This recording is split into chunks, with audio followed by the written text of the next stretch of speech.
Bienvenue dans Voix de comptable, le podcast qui t'aide à trouver ta voie.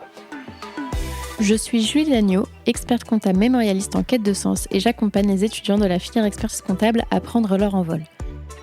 Je parcours la France à la recherche d'anciens étudiants en comptabilité et nous retraçons ensemble leurs doutes, leurs échecs, leurs expériences et bien sûr leurs réussites.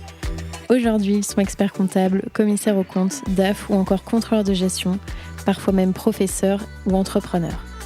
À travers ces parcours inspirants, j'espère te montrer que non, en compta, il n'y a pas qu'une seule voie. Bonne écoute!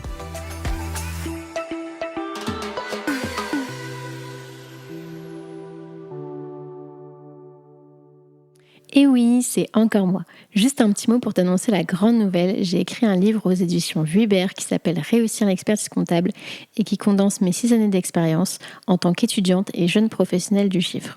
Les 200 pages sont réparties en 3 grands thèmes qui sont l'état d'esprit pour se dépasser personnellement et professionnellement, les révisions pour décrocher ses diplômes et enfin la vie professionnelle pour trouver la voie qui te correspond. Il est déjà disponible en librairie, sur la Fnac, sur Amazon, en format physique ou digital, donc si ça t'intéresse, je te mets le lien dans la description de l'épisode. Et maintenant, je te laisse en très bonne compagnie avec l'invité du jour.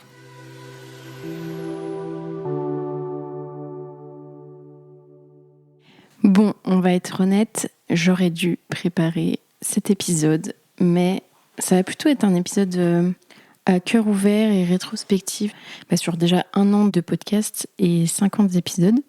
Donc pour vous dire un peu quels sont mes ressentis, qu'est-ce qui va se passer dans l'avenir du podcast, tout ça. Donc dans un premier temps, j'aimerais remercier mes premiers sponsors parce que c'est franchement une chance d'avoir eu des aussi beaux sponsors pour une première saison et sachant que ce n'est pas à titre professionnel que j'ai lancé le podcast, vraiment. Plus dans l'idée de partager avec vous des parcours et d'aider pourquoi pas des étudiants ou des experts comptables mémorialistes, des experts comptables diplômés à trouver un peu leur voie et à prendre conscience en fait de toutes les opportunités que ce cursus peut apporter. Donc mes sponsors, il y a eu le label Copilote. Un grand merci à vous. ProConta qui est aussi un de mes sponsors historiques avec lequel je travaille notamment via des webinaires parfois. Et la maison Vuibert aussi, donc la maison d'édition de mon livre Réussir l'expertise comptable. D'ailleurs, si vous ne l'avez pas acheté, je vous invite à vous le procurer pour cet été, pourquoi pas pour lire à la plage. Non, blague à part, je pense que c'est vraiment le bon moment si vous voulez l'acheter, parce que si vous êtes en DCG, peut-être que donc vous avez déjà passé les épreuves, vous êtes potentiellement en stage, ou en tout cas c'est un rythme plus light cet été, donc vous avez peut-être le temps justement de lire le livre et d'en prendre connaissance pour l'appliquer dès la rentrée. Si vous êtes en DSCG, les examens sont quand même dans 15 mois. Je ne veux pas vous mettre la pression, mais il va falloir s'y mettre. Et justement, ça peut être une bonne idée pour vous motiver. Je sais que j'ai pas mal de retours d'étudiants qui disent que ça les a remotivés. Et en même temps, les examens sont suffisamment loin pour que vous preniez encore le temps de vous plonger dans un ouvrage comme ça qui pourra vous aider. Et si vous êtes expert comptable mémorialiste ou expert comptable diplômé, même si ce livre ne s'adresse pas à vous à l'origine, c'est avec grand plaisir si vous voulez vous le procurer, puis me donner votre avis de futurs confrères et consoeurs sur ce sujet. Comme je disais, ça fait 1 an que j'ai lancé le podcast. Je vous invite aussi peut-être à écouter l'épisode 0 pour ceux qui l'ont pas écouté, un peu sur comment m'est venue l'idée du podcast, etc. Mais pour faire rapide, j'avais discuté avec 2 alternantes dans mon cabinet qui ne savaient pas trop ce qu'on pouvait faire dans le cursus. Donc soit on pouvait faire de l'audit, soit de l'expertise, soit passer le DEC, soit pas le passer. Et je pense que vous l'avez bien vu dans le podcast, mais ce ne sont pas les seules voies qui s'offrent à nous dans le cursus. Il y a plein de choses qui sont possibles. Que vous soyez bonne ou mauvais élève, finalement, ce qui compte, c'est de croire en soi et c'est la détermination. Et en fait, vous pouvez faire beaucoup de choses et vous n'êtes pas obligé de choisir un métier maintenant pour les 40 ans à venir. Quelle horreur!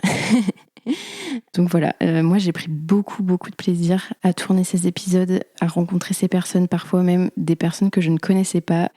Et donc finalement, le podcast était un fabuleux prétexte, comme disait John Levy, que la compta était un prétexte pour avoir des super clients et découvrir des secteurs d'activité. Et bien pour moi, le podcast, finalement, c'était un prétexte pour rencontrer des super personnes que je ne connaissais pas. Donc je ne vais pas vous mentir, il y a beaucoup de personnes aussi que je connaissais, mais il y a des personnes, simplement j'avais vu passer un post LinkedIn et je me suis dit, ah bah tiens, ils doivent être intéressants. Et en fait, 100% du temps où j'ai fait ça, et ben les personnes, enfin moi j'ai trouvé qu'elles étaient vraiment super intéressantes et donc c'était incroyable pour ça. Moi, bien sûr, à l'origine, je faisais ça plus pour vous inspirer, etc., vous montrer qu'il n'y avait pas une seule voix. Et finalement, en fait, ça m'a aussi servi à moi. Alors, je ne sais pas si ça s'entendait dans les podcasts, mais vraiment, le fait aussi de le faire en physique et de remonter jusqu'à l'enfance, c'est vrai que ça permet aussi de connecter avec la personne, de rentrer un peu dans son intimité, de voir quels sont ses sentiments, ses périodes de remise en question, de doute, mais aussi ses succès, forcément. Et en fait, ça m'a beaucoup apporté aussi personnellement, moi, dans mon cheminement, de savoir ce que je veux faire aussi, tout simplement. Donc, je ne sais pas si vous me suivez aussi sur LinkedIn, où je partage beaucoup mes réflexions, etc. Et c'est vrai que, pour tout vous dire, peut-être que c'est pas encore fini, que je vais encore avoir, on va dire, des hauts et des bas, enfin, échanger d'avis, parce que moi, j'ai toujours 50 000 idées et j'ai toujours envie de faire 50 000 trucs. Mais quand j'ai commencé le podcast, donc si vous vous souvenez, c'était la période où j'étais en suspension de stage, donc j'avais toujours pour objectif de passer le DEX, il n'y avait pas de sujet sur ça. Mais donc j'avais quitté mon cabinet en période fiscale, j'étais en suspension, je tournais des épisodes de podcast et j'écrivais mon livre. Donc c'était il y a un an déjà, ça me paraît tellement loin et en même temps ça me paraît si près. Et donc, à cette période-là, je n'avais pas envie d'être expert comptable parce que, soyons honnêtes, mes expériences en cabinet ne m'avaient pas forcément transcendée, ou en tout cas, je ne me voyais pas exercer ce métier, non pas que ça soit un métier horrible ou nul. Il faut bien faire une distinction entre on peut trouver que c'est un chouette métier et penser que c'est pas forcément adapté à nous et que ça nous convient pas, et c'est totalement ok. Et je pense que vous l'avez vu, il y a des experts comptables qui sont diplômés, pourtant qui ne sont pas inscrits à l'ordre, donc qui n'exercent pas en tant que tels, et on peut faire plein de choses dans la filière. Et je me rappelle d'ailleurs d'avoir interviewé Clarisse, et quand j'ai échangé avec elle en off, parce que oui, spoiler alerte, je n'échange pas avec la personne que pendant l'épisode de podcast, parfois il y a même plus de off que d'épisodes, mais c'est ça aussi qui est chouette. Et je dois dire qu'à ce moment-là, elle m'avait un peu redonné envie d'être expert comptable, mais bon, finalement, après, ça m'est vite repassé et je me suis dit non, c'est vraiment pas fait pour moi. Et il y a un mois à peu près, j'ai eu une autre conversation avec une autre personne et qui n'est pas du tout du milieu de l'expertise comptable, mais qui m'a donné envie finalement d'exercer ce métier. Donc, comme beaucoup sans doute, je ne ferai pas un seul métier à la fois, c'est impossible pour moi parce que sinon je m'ennuierais, j'ai envie de faire trop de choses. Mais en tout cas, donc le jour où je parle, on est le 19 juin 2023. Donc peut-être que ça va changer et que dans les prochaines semaines ou les prochains mois, je vais faire un post en disant je ne veux pas être expert comptable, et peut-être que je rechangerai d'avis. Et en fait, c'est totalement ok et totalement normal. Et même sain en fait, ça signifie qu'on réfléchit, qu'on se pose des questions, etc. Donc finalement, je suis bien dans le thème de choisir sa voie. Donc voilà un peu mon projet. Donc sachant que moi, je suis en deuxième année actuellement de stage. J'ai des e-learning à faire. J'ai bientôt les rapports semestriels. Je vais avoir préparé mes épreuves, mémoire. Et oui, je suis en cabinet aussi. En même temps, je sais que des fois, il y a des gens qui me posent la question bon, alors, tu fais quoi? T'es en cabinet? Oui, je fais tout ça en plus de mon cabinet. Ce qui m'amène à, en même temps, c'est cool, et en même temps, on peut pas tout faire. Et ça va peut-être paraître bête ce que je vais dire, mais c'est la semaine dernière où je me suis vraiment rendu compte, je me suis dit non mais attends, tu te rajoutes toujours des trucs, sauf qu'à un moment, tes journées, elles font comme tout le monde, elles font que 24 heures, et que c'est pas forcément trop tenable, surtout que en ce qui concerne mes épreuves, etc. Donc moi, je vais passer à la session mai 2025, et c'est acté, c'est dans ma tête, je passe en mai 2025, donc je veux écrire mon mémoire avant, je veux être prête tout simplement. Et surtout, dans tous les cas, je peux pas l'écrire. Alors, j'ai aucun problème avec les personnes qui font ça vraiment, mais moi, je vais pas pouvoir m'enfermer pendant 1 ou 2 mois et faire que écrire mon mémoire 100% parce qu'en fait, je fais tellement de trucs à côté que en fait, c'est pas possible pour moi. Donc, il faut vraiment que je m'y prenne à l'avance. Et du coup, oui, donc je disais, ça peut paraître bête, mais je me suis rendu compte la semaine dernière que quand on ajoute des choses, des projets, etc., eh bien, il faut en enlever de l'autre côté, parce que dire oui à quelque chose, en fait, c'est aussi dire non à autre chose, et il faut en être conscient. Donc, ça peut être au détriment de plein de choses. Donc, par exemple, est-ce que je continue de faire le podcast, de faire ci, de faire là, au détriment de mes épreuves et de mon diplôme, et en soi, ça pourrait être un choix, ou l'inverse, ou au détriment de ma vie perso. Je vais pas vous mentir que pour le moment, c'était plutôt au détriment de ma vie perso, mais aussi de mes autres projets, puisque en fait, donc je ne tournais pas les épisodes toutes les semaines. J'allais une semaine dans un endroit ou 2-3 jours et je tournais une série d'épisodes, ce qui faisait que j'avais un stock. Mais là aujourd'hui, ce stock il est épuisé et donc ce qui me permettait de tenir la cadence. Maintenant, j'ai envie de me consacrer en fait à d'autres projets, donc des projets qui sont déjà existants comme le blog des étudiants en compta qui est en cours de refonte graphique et même au niveau organisation du site, etc. Et donc j'ai envie de reprendre davantage le blog, pareil que j'avais un peu laissé de côté du coup ces 18 derniers mois parce que aussi justement j'étais sur le livre, j'étais sur le podcast, etc. Mais là c'est quelque chose que j'ai envie vers lequel j'ai envie de revenir, et il y aura de nouvelles catégories, etc. Donc voilà, et donc me consacrer aussi à mes épreuves, comme je vous le disais. Donc je n'arrête pas définitivement le podcast, qu'on soit bien clair. C'est un peu comme le blog où j'ai fait un petit peu une petite pause, où des fois je sors de temps en temps des articles. Le podcast, ça va être pareil. Donc pour tout vous dire, à l'origine, cet été, en fait, je voulais sortir des extraits des épisodes précédents, aussi pour que vous continuiez à avoir cette routine d'écouter le dimanche matin, et puis à la fois pour que ça puisse vous donner envie peut-être d'écouter l'épisode au complet, parce que je sais que beaucoup d'entre vous n'ont pas écouté tous les épisodes, et c'est pas grave, et c'est normal d'avoir envie d'écouter certains épisodes plutôt que d'autres. Mais peut-être que vous pourrez justement profiter de cet été pour écouter les épisodes que vous n'avez pas encore écoutés, parce que même des fois, j'avoue, je suis pas forcément la meilleure pour trouver des titres accrocheurs, etc. Donc des fois, peut-être que le titre va pas vous faire très envie, mais je vous assure qu'il y a plein d'épisodes qui sont très très chouettes à écouter.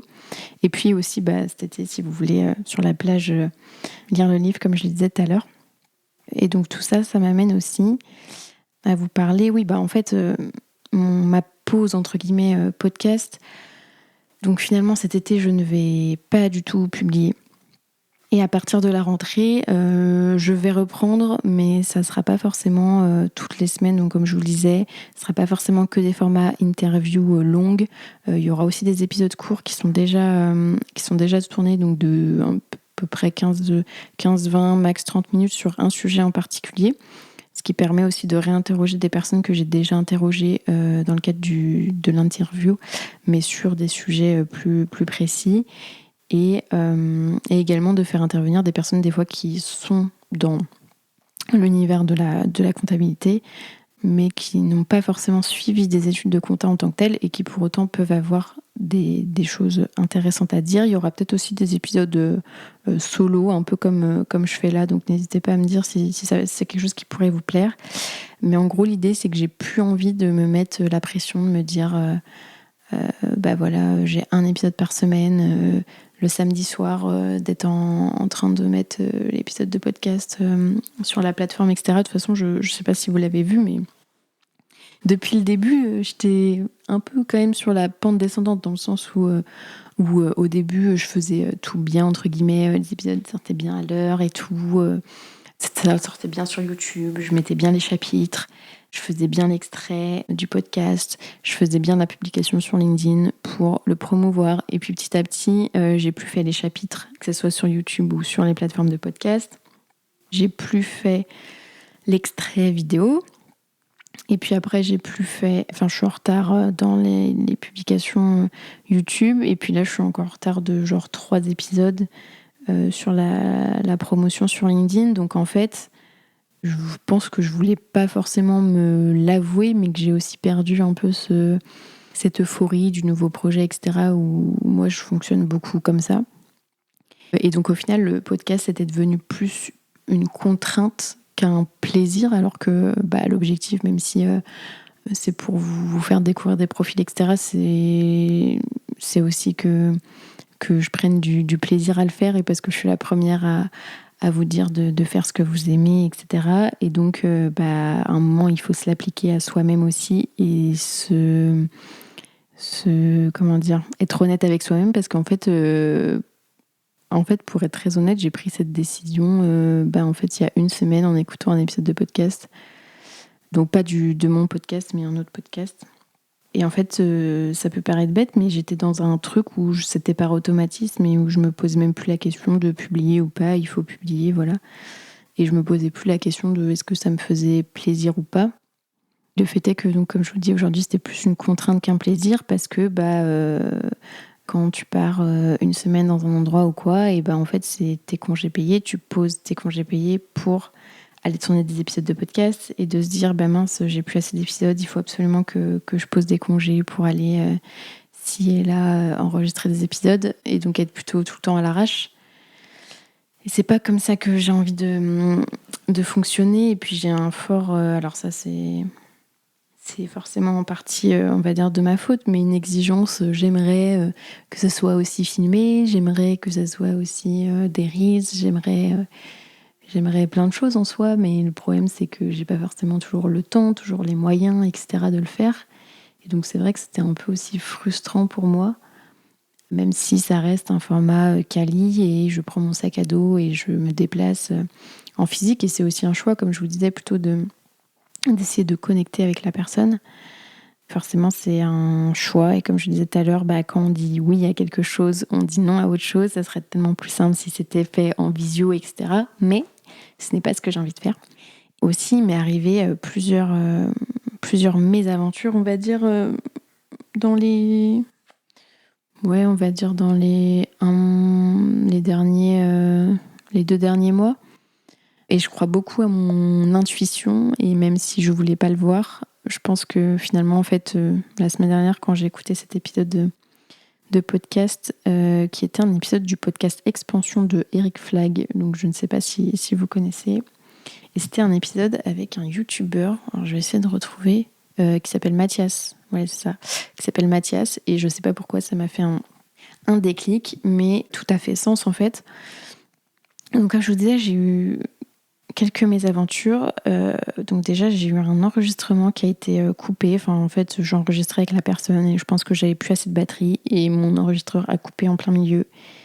Du coup, j'ai perdu l'interview, surtout que c'était un créneau. En fait, on avait genre 1h30, 2h, enfin pile le temps qu'il fallait pour tourner l'épisode. Et donc, quand t'es rendu à genre 1h et que ton enregistreur coupe, en fait, c'est mort, quoi. Donc, on avait prévu de retourner, évidemment, l'épisode plus tard, etc. Mais c'est chiant, non seulement parce que je me suis déplacée, etc., mais même pour la personne, en fait. Enfin, moi, ça me fait vraiment chier, voilà, on va dire les mots. Mais d'avoir pris le temps de la personne, etc. Et au final, pour un problème technique comme ça, ne plus avoir l'épisode. Ensuite, récemment, j'avais vu passer une publication de quelqu'un que je suis sur les réseaux, qui est un entrepreneur, enfin, on va dire dans le domaine de la start-up, mais pas du tout dans notre milieu, avec qui j'échange pas mal, qui justement disait qu'il arrêtait un de ses projets, on va dire. Il avait aussi un espèce de média. Et en fait, je sais pas pourquoi j'ai commenté ça, mais du coup, je pense que, comme je vous l'ai dit, je voulais pas forcément me l'avouer. Donc lui, il arrêtait un projet, et en fait, je lui ai mis un commentaire en disant c'est vrai que des fois, c'est aussi voire plus dur d'arrêter un projet plutôt que de le lancer, ce qui est toujours le cas, je pense. Donc comme je vous l'ai dit, j'arrête pas à 100% le podcast, je vais juste me mettre moins la pression pas un épisode par semaine, des épisodes quand j'ai envie, quand j'ai des trucs à dire, voilà, des formats différents, etc. Mais j'ai quand même commenté ça, donc je pense que c'était un peu lourd de sens quand même. C'était genre il y a 2-3 semaines. Donc il y a eu ça, j'ai reçu le message d'un étudiant genre il y a une semaine qui m'envoie mais un épisode par semaine, c'est pas un rythme un peu soutenu? Oui. C'est vrai que j'ai tendance à faire les choses, à me dire voilà, c'est un épisode par semaine. Il y en a certains qui font des séries de 10 épisodes. Moi, je peux pas me dire c'est 10 épisodes, quoi. Moi, c'est tout ou rien. Ce qui est aussi un souci, ce qui peut être un point positif comme un point négatif. Mais je me suis dit, oui, c'est vrai qu'un épisode par semaine, c'est soutenu, mais en fait, quand t'es dans le truc et tout, tu prends pas forcément de recul et tu te dis, bah, c'est juste un épisode par semaine et je suis organisée pour, et voilà. Ensuite, j'ai eu, ça c'est un des trucs qui m'a le plus affecté, c'était il y a 2 semaines, et franchement, je me sens toujours aussi mal. Donc en fait, ce qui m'est arrivé, c'est que donc, j'ai été dans un endroit, j'ai enregistré des interviews, etc. Et donc, habituellement, ce que je fais, c'est que dès que j'ai fini les interviews, donc peut-être le soir ou en tout cas dans les jours qui suivent, je transfère directement les fichiers sur mon Google Drive. Comme ça, je suis sûre qu'ils sont là. En plus, pour le montage, etc., j'ai juste envoyé le lien au monteur. Et voilà. Sauf que ce qui s'est passé, c'est que donc je pensais avoir fait ça comme d'habitude. J'ai tourné une nouvelle interview ailleurs. Et je sais pas, j'avais à moitié un problème de carte SD. Il y avait plus de place dessus ou un truc comme ça. Du coup, j'ai fait formater la carte SD. Parce que, ouais, je pense que je suis la seule sur cette terre à ne pas savoir que formater, ça veut dire supprimer. Donc en fait, j'ai supprimé tous les fichiers qu'il y avait dessus. Donc dans l'idée, il n'y a pas de souci, puisque les épisodes sont tous sur le drive sauf un. Voilà, donc pour être très clair, j'ai perdu une interview à cause de ça. Donc encore une fois, hein, c'est 100% ma faute, etc. Mais c'était, c'était il y a 2 semaines. Donc moi j'étais en mode c'est bon, c'est totalement perdu, etc.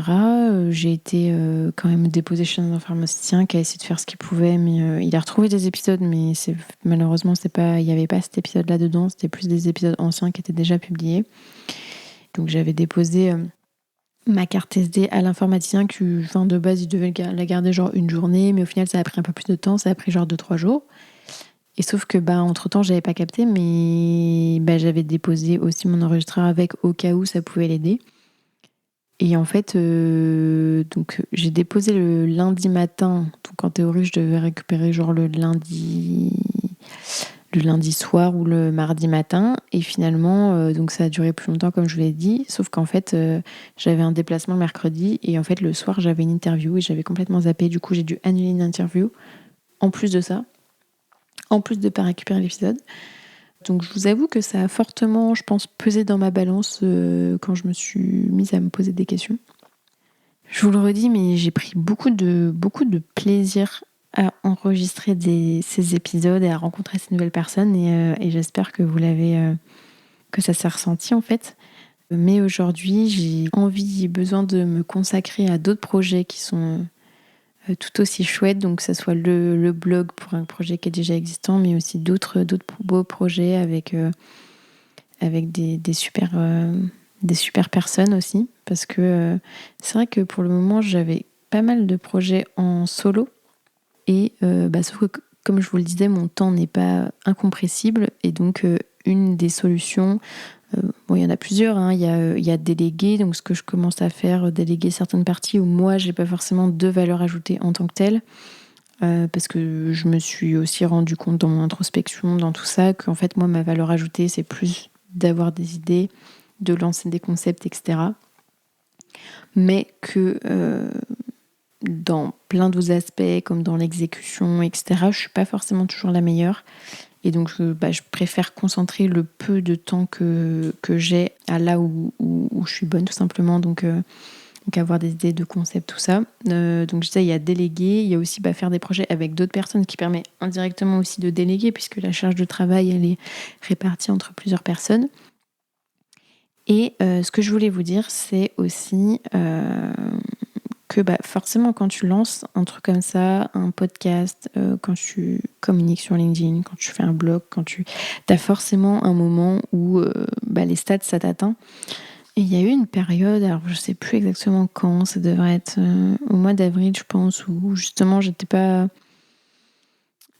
forcément dans un ultra bon mood, j'avais pas forcément beaucoup d'idées, etc.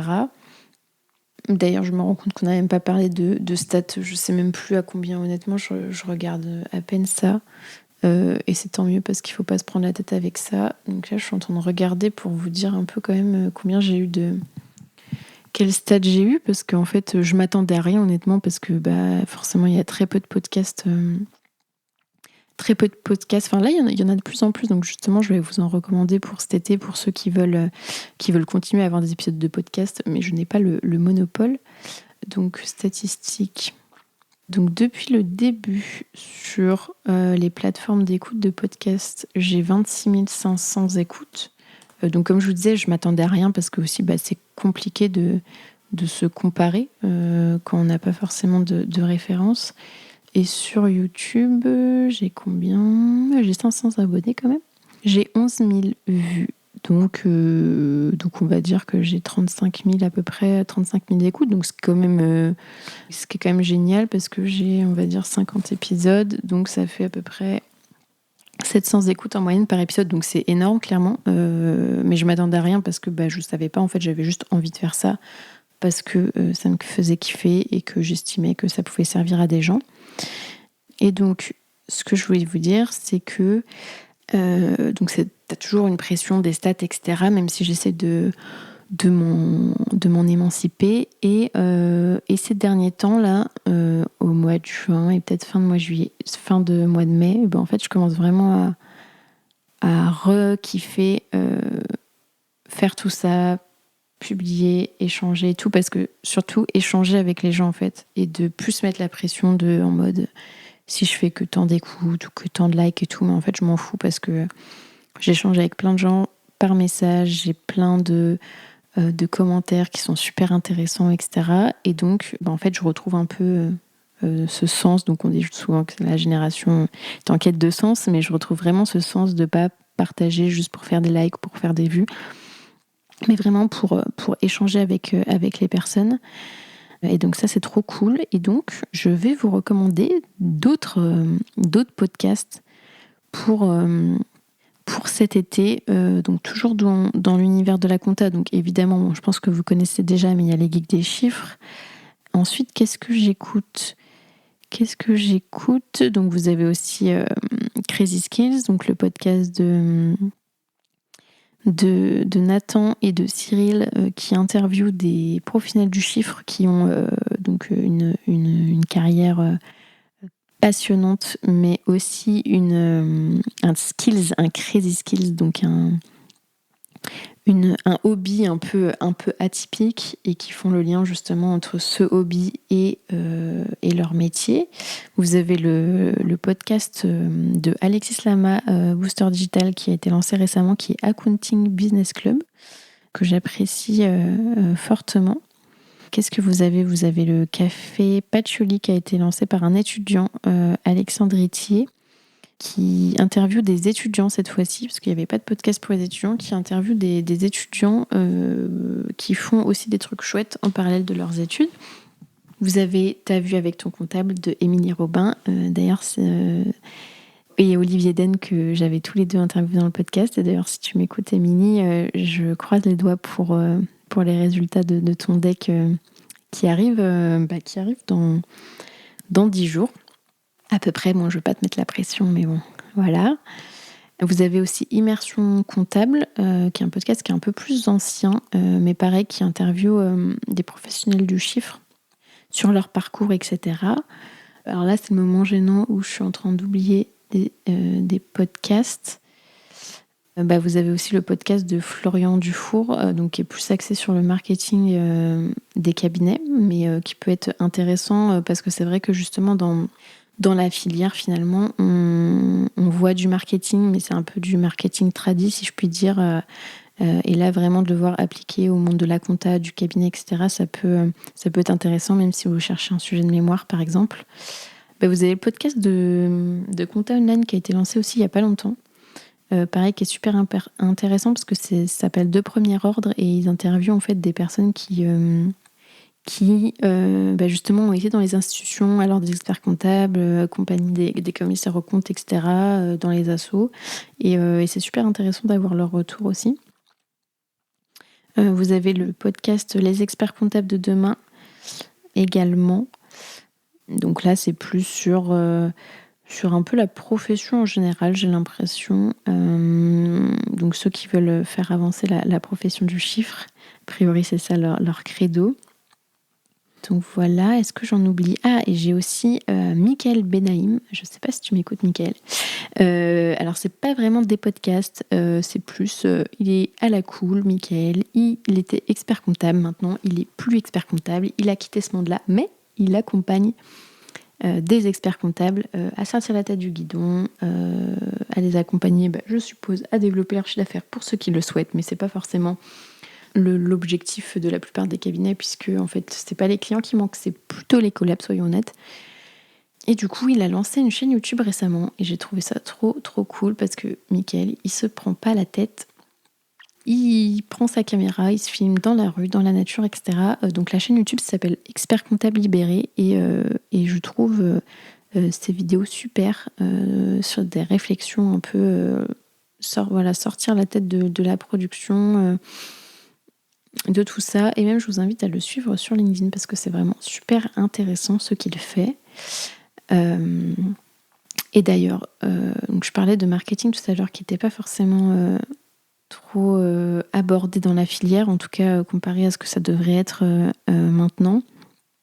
Et ça m'amène aussi à vous dire que donc, si vous n'avez pas vu passer, il est encore temps de répondre.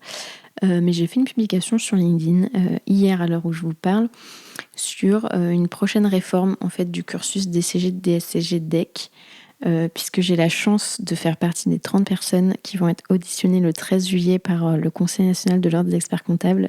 C'est juste incroyable. Moi, je me rappelle encore que j'étais étudiante en fait, que j'étais juste quelqu'un de lambda, une étudiante comme les autres, qui passait ses diplômes, bon avec la petite subtilité que j'ai passé le DSCG en un an, mais qui ne justifie pas forcément tout ce qui m'arrive, et je suis extrêmement reconnaissante pour ça, parce que c'est aussi surtout grâce à vous.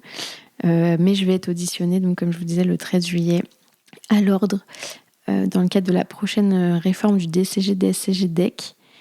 Et donc j'ai fait un post à ce sujet sur LinkedIn. Donc je savais pas de base si j'avais le droit de communiquer là-dessus ou pas, parce que c'est peut-être un sujet un peu touchy, est-ce que c'est un peu en sous-marin, il faut pas trop en parler et tout. Donc j'ai demandé et on m'a dit qu'il n'y avait pas de souci. Et donc c'est pour ça que j'ai fait un post pour vous demander en fait, vous, qu'est-ce que vous aimez dans la filière actuellement? Qu'est-ce que vous voudriez changer? Qu'est-ce que vous voudriez supprimer? Qu'est-ce qu'il faut absolument garder? Tout ça. Donc là, j'ai déjà 200 commentaires, hein, donc ça commence à faire. Donc que vous ayez un avis pour ajouter un peu votre pierre à l'édifice, ou même que vous vouliez faire votre petite souris pour regarder tous les commentaires, parce qu'honnêtement, il y a énormément de bonnes idées et il y a plein de trucs auxquels j'avais pas pensé forcément. Moi, j'avais pensé à genre 5%. Et en fait, du coup, c'est super intéressant d'avoir vos retours sur ça, sur comment vous l'avez vécu et comment vous feriez la filière, parce que c'est aussi, à nous / à vous de construire ça ensemble, parce que la profession de demain, c'est vous, c'est moi. Et donc de dire ce qu'on attend aussi du cursus, et de pas toujours forcément critiquer, de dire c'est pas bien, même si je l'ai un peu fait. En réalité, je suis beaucoup plus modérée, et je pense que vous l'avez bien entendu aussi si vous écoutez les podcasts, mais bon. Donc voilà, donc je vous invite à regarder ce post-là sur LinkedIn et à me donner vos avis ou à lire les commentaires, parce que je trouve que c'est très intéressant. Écoutez, je pense que j'ai fait le tour, donc n'hésitez pas à réagir à ce podcast, à m'envoyer un message, que ça soit sur LinkedIn, sur Instagram, par mail, en passant par le blog. J'y répondrai avec plaisir et ça me ferait super plaisir d'échanger avec vous. Et d'ailleurs, je crois que je n'ai pas parlé. Putain, cet épisode, il va être limite aussi long qu'une interview. Et finalement, j'ai beaucoup de choses à dire. En fait, je crois que je vais me reconvertir dans seulement les épisodes en solo. Non, je rigole, mais ce que je voulais vous dire aussi, voilà, c'est ça. Donc, si je reprends le fil, je vous disais, des fois, tu as une pression avec les stats et tout quand tu communiques sur les réseaux.